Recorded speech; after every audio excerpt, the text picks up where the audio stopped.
The notion of reparations is about looking back at past injustices, looking at the way the country created certain policies that disadvantaged some people over others. And the idea of reparations is to do something to rectify those injustices.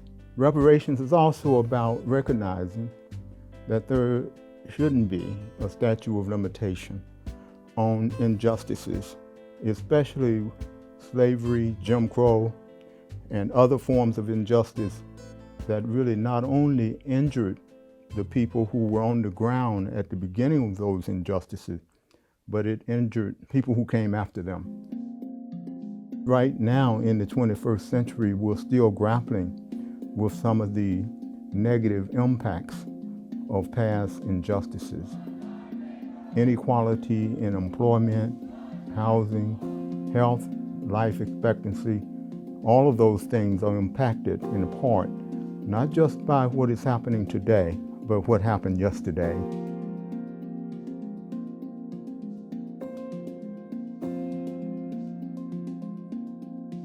African Americans in that lower tier all over the country, they are suffering at various levels in housing and health and in schooling and all of that.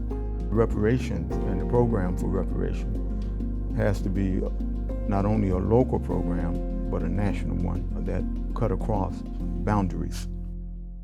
Let's take medicine, for example, the healthcare issue. I mean, we need to really think deeply about how can you remedy injustices in the healthcare system and the way it has wreaked havoc on people's lives over a long period of time and continue to impact people.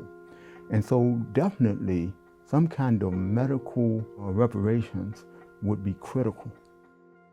Education is another, and people are sort of gravitating to the notion that that could be a form of reparation that cut across enough categories of experience to make it more workable perhaps than some others. Equitable access to education, higher education, and better education at all levels.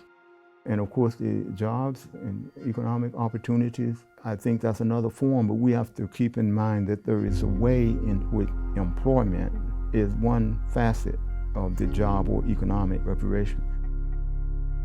The other one is how do you empower businesses that have been deprived of equal opportunities to serve their communities?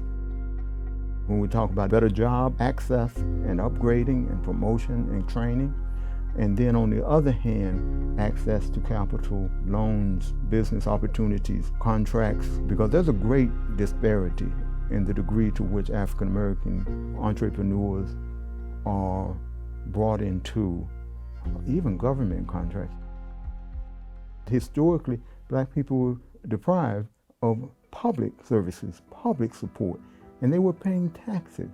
And the public invest a lot of money into building schools, hospitals, and those places have been historically very discriminatory against Black people being employed in those places and being employed on construction projects that build those places. It's not just about enabling people who have been deprived of opportunities to do better. It's also about creating a better environment for the nation, for everybody.